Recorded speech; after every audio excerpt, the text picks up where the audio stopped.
Mutual ফান্ডে invest করতে গেলে আপনাকে জেনে নিতে হবে যে এই ফান্ডগুলিকে মূলত তিনটি বেসিক ক্যাটাগরিতে ভাগ করা যায়।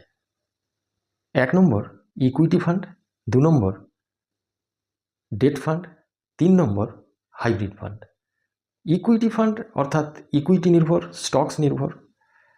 ডেট ফান্ড অর্থাৎ ডেট অর্থাৎ government securities, bond, money market instrument, gold, FD.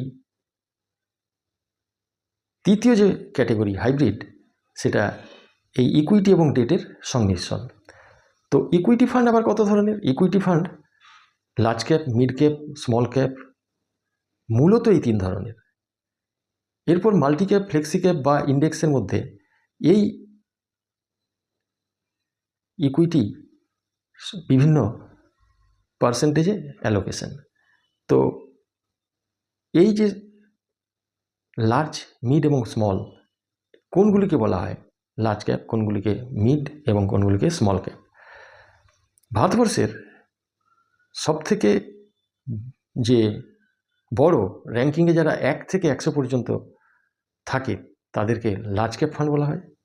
101 থেকে 250 পর্যন্ত এই 150টিকে মিড ক্যাপ ফান্ড বলা হয়।